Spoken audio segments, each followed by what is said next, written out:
Hey, it's Jeffrey Cranor. We're back on the road doing a little East Coast swing in November. This is Night Vale's new live show, The Attic. Cecil discovers slides from an old family road trip, which at first seemed fun and joyful, and then, well, maybe not so much. Maybe there's something sinister and strange, too. So come see Cecil Baldwin live on stage with live performances by Disparition and Symphony Sanders, as well as our musical guest in November, Aaron McKeown. And me, I'll be there, too.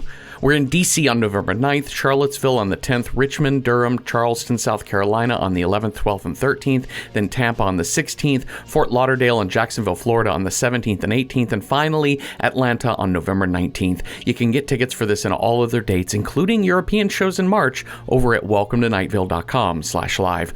Also, it's holiday season. It's not too early to think about getting gifts for others or even yourself. Check out the Night Vale store where we have some ugly holiday sweaters, as well as a truly terrifying holiday sweater new this year that I really want you to see. I've already ordered mine. Plus, there are holiday cards, Cecil and Carlos votive candles, gorgeous and soft blankets by Jessica Hayworth, tarot decks, and much, much more. There's stuff in there for Night Vale fans, as well as those in your life who don't listen to the show, but are still super weird people. Check out all of the stuff and things by going to welcometonightvale.com and clicking on store. And hey, Happy Halloween, Dia de los Muertos, and Frown Night to all who celebrate. Tonight is the magical night where we light a squash on fire and lie to people about who we are. Welcome to Desert Bluffs 2.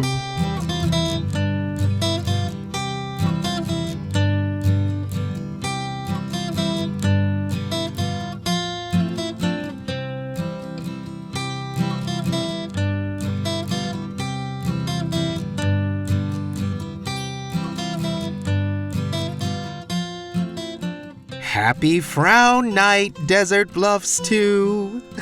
The scariest night of the year when we are allowed to turn our smiles upside down. Now, usually for these special holiday shows, I have my friend Lauren Mallard joining me.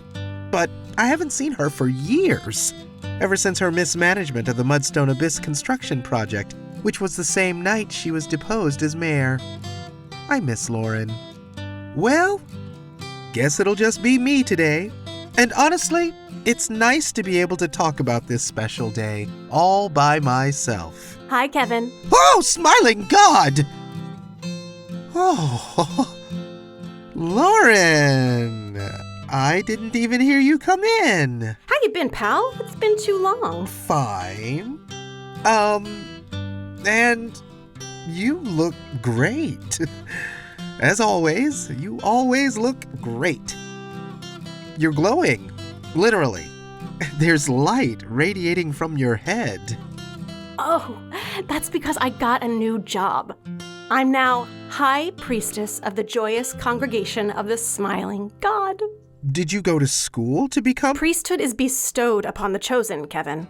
The Smiling God spoke, and I'm the High Priestess now.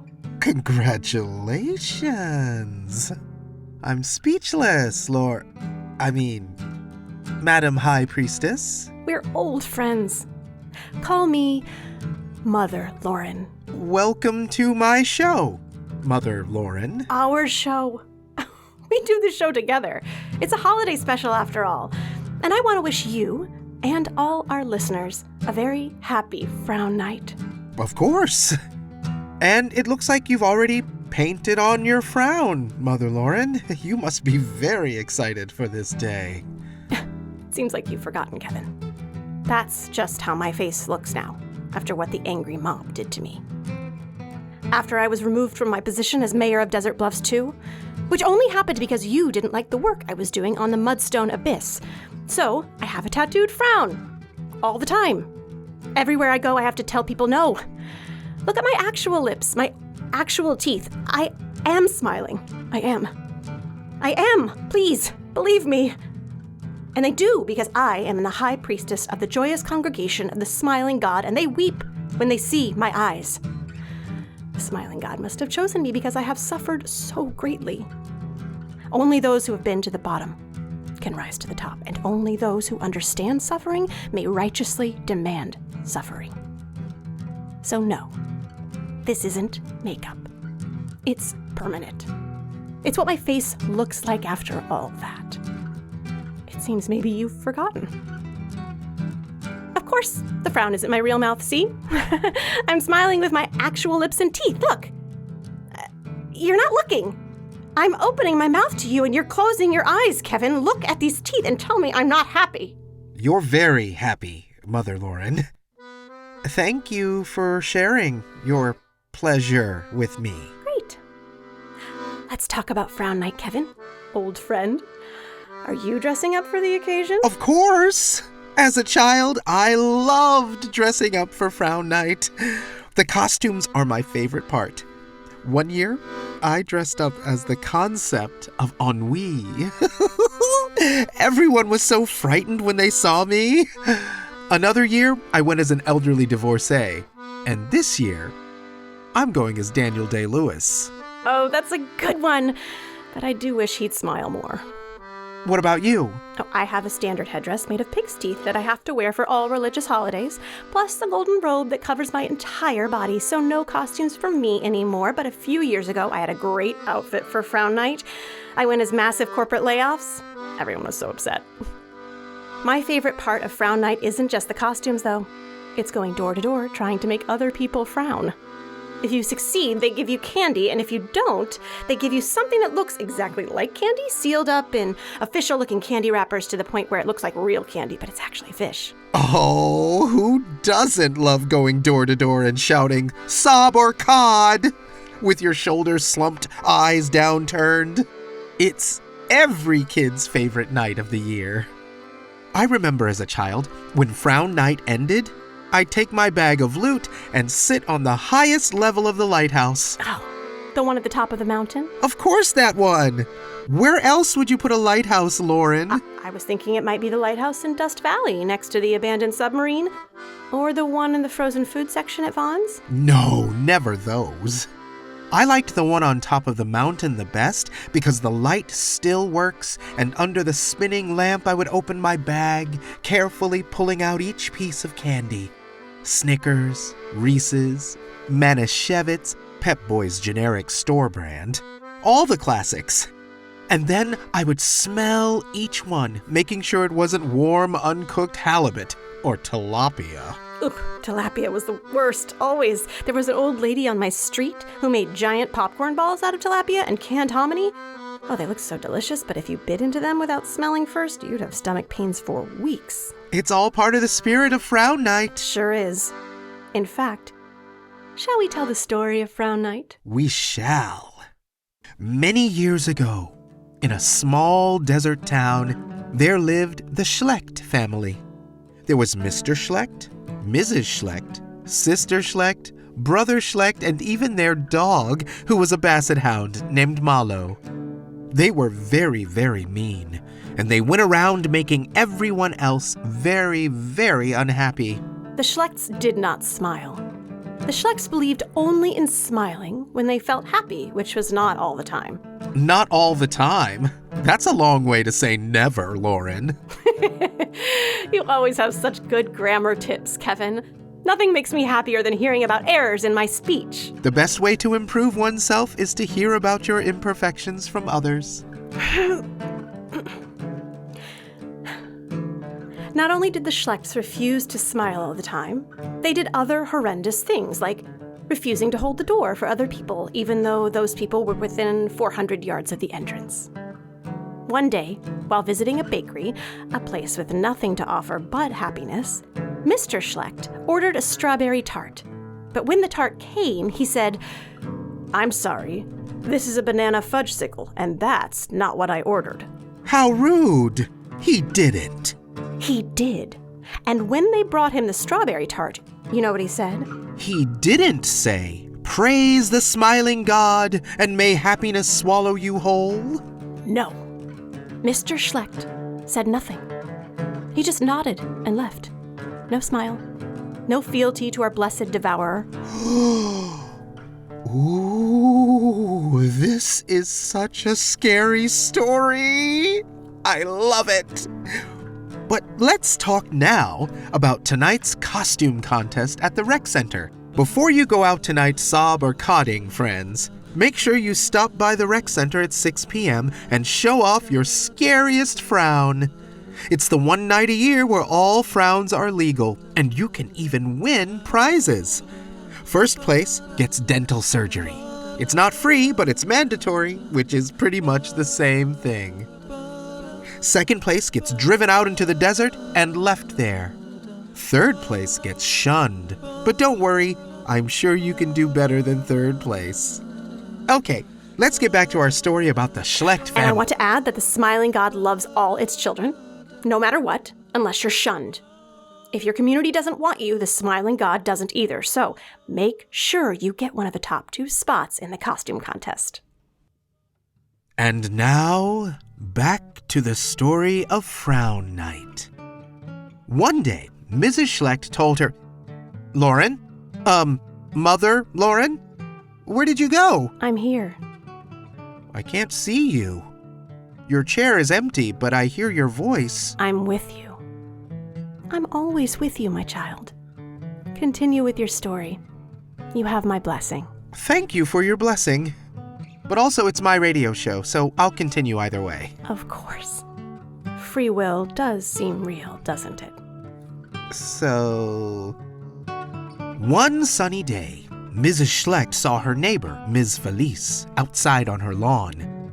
Ms. Felice said, Smiles upon you, Mrs. Schlecht. How are you on this happy day? And Mrs. Schlecht said, You know, Tina, it's been hard. Jonathan and the kids and I don't feel like we fit in. Everyone is always so happy.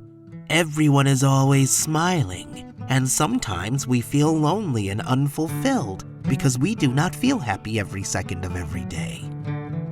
As Mrs. Schlecht finished saying this, Ms. Felice clasped her hands to her mouth to cover her shock. It's only polite, of course, to cover your mouth when you're not smiling. Meanwhile, Sister and Brother Schlecht were playing a baseball game with some of their classmates at the park. Brother Schlecht was hit in the head by a fly ball, and he began to cry. His older sister ran to him and held him. She wept too, knowing that he felt such pain. The other players stared in disbelief at such a vulgar display of sadness, and they ran home to tell their parents, who told their friends. Soon, everyone in town was terrified about what to do about this very sad family. As the prophet Rick O'Malley once said, cheer up, y'all. You're back! I've been here the whole time, Kevin. But you... Don't be silly. I'm everywhere now. It's my job. Sometimes I'm not visible, but I can see all and do all. As High Priestess, I must be the eyes and ears of the smiling god. It demands that I report back to it what everyone is doing and thinking and feeling. So you keep a spreadsheet of people who do bad things and good things? No, that's the holy accountant's job, Kevin. I'm the High Priestess. I'm a much higher pay grade than a bookkeeper. But I do keep track of those things in my mind. Can I ask? No. Not even a hint as to how the smiling god sees me? I'm only allowed to tell people happy news, and if I told you what the smiling god really thinks of you, you'd become sad, and the smiling god does not like it when you're sad, so no. Finish your story, Kevin. The Schlechts were making the entire town sad, and no one knew what to do about it. You know, when I think someone is feeling sad, I won't talk to them again for months, maybe years. It's important to give people space. Isn't that what you do, Kevin? It does sound like an emotionally mature response. One day, the Schlechts went too far. They were feeling so lost and confused that they decided to hire a family therapist. Oh, that sounds like a good idea. No, not shock therapy. Talk therapy. No! Yes! Kevin, talk therapists just let you feel your sadness. Get in touch with it. That's a mortal sin. Talk therapy was illegal in town and still is to this day. In fact, all mental health services are illegal because you shouldn't be allowed to charge someone money to help them feel better when smiles are naturally free. Amen. Unbeknownst to the Schlechts, their family therapist was actually an undercover officer. It was part of a sting, and the entire Schlecht family was arrested, even the basset hound Mallow. And they learned their lesson and began to smile all the time because prison is the only way to reform criminal behavior. 99% of the time, yes, but not in this case. The Schlechts grew even sadder in jail. Even from behind stone walls and metal bars, the whole town could feel them frowning. It was unbearable, and they knew they had to do something. More on this spooky Frown Night story, but first, the weather.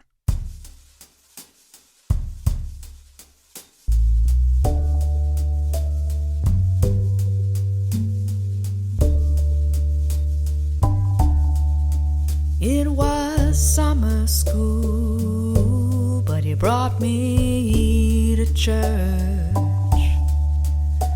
Laid out like a girl on my mother's couch, and the whole world stopped on that July night when the rules that we learned diverged from our lives. After work on the town we kissed as the sun got low. When the light was all gone and the square emptied out, you reached for my hand and put it under your blouse. My heart skipped a beat when you opened my mouth, and the whole world stopped on that July night. And I prayed for the first time out loud in 17 years of life. Mother,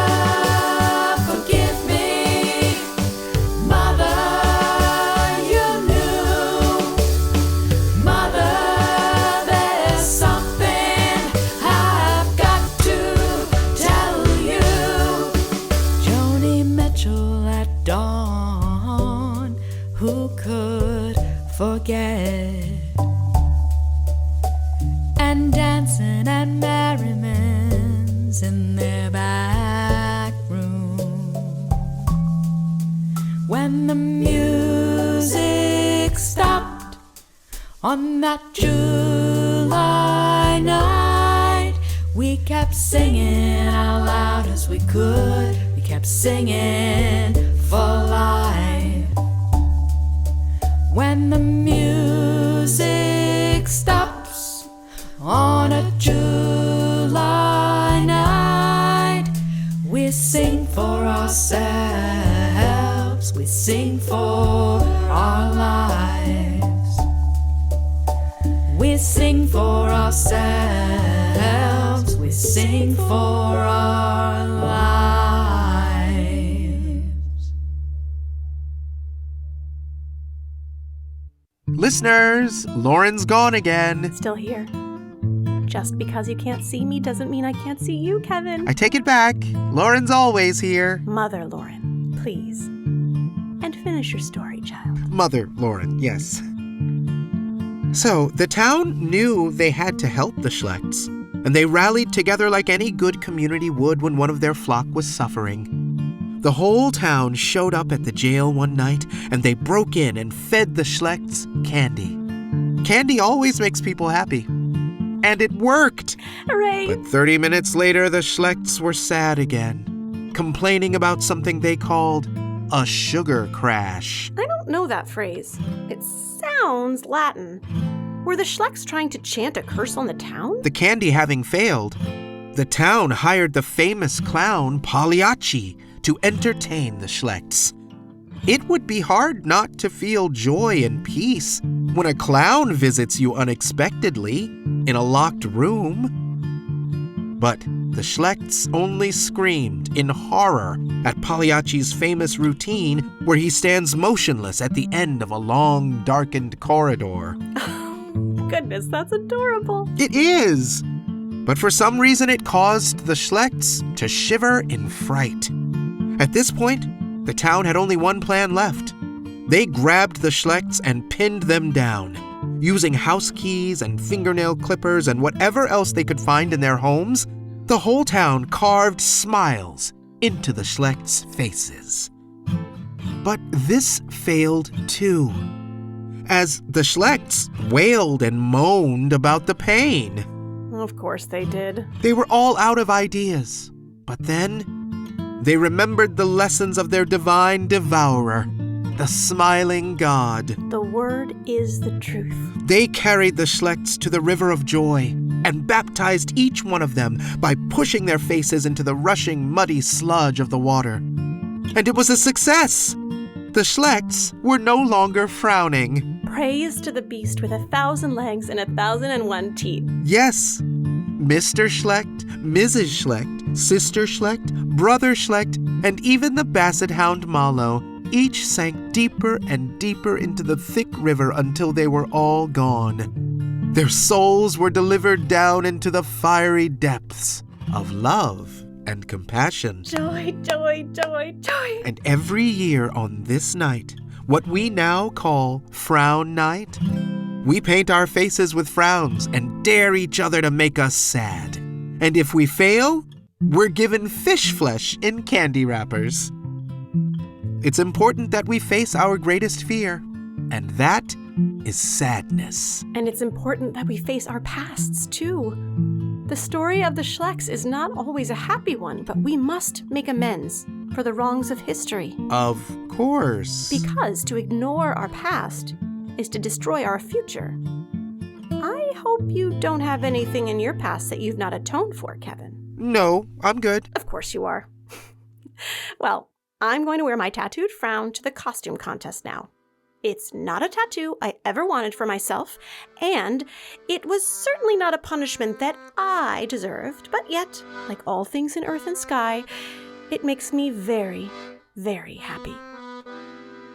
May your future be all smiles, my child. And with that, she's gone. Still here. Still everywhere. Don't forget it.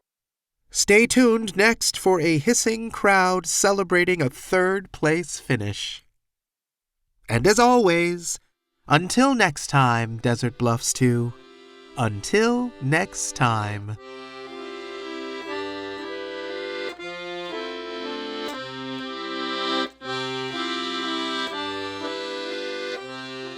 Welcome to Desert Bluffs 2 is a production of Night Vale Presents. It is written by Joseph Fink and Jeffrey Cranor and produced by Disparition. The voice of Lauren is Lauren Sharpe. The voice of Kevin is Kevin R. Free. Original music by Disparition and Joseph Fink. All of it can be found at disparition.bandcamp.com and joseph.fink.bandcamp.com. This episode's weather was Summer School by Erin McYown. Find more, including her podcast, Facts of Life, from which this song came, at the link in our show notes. Comments, questions, email us at info@welcometonightvale.com, or follow us on Twitter, I guess, at Night Vale Radio, and on Instagram at Night Vale Official. We now have a TikTok and a Tumblr as well, both at Night Vale Official. Most importantly, check out welcometonightvale.com, where we have a twice-monthly mailing list that is the best way to keep up to date directly from us to you.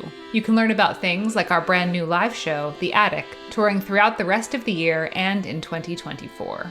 Today's proverb: it turns out that you don't have to wait until Halloween. Any night of the year you can knock on a stranger's door and demand a treat under the threat of a trick. They just won't react well at all.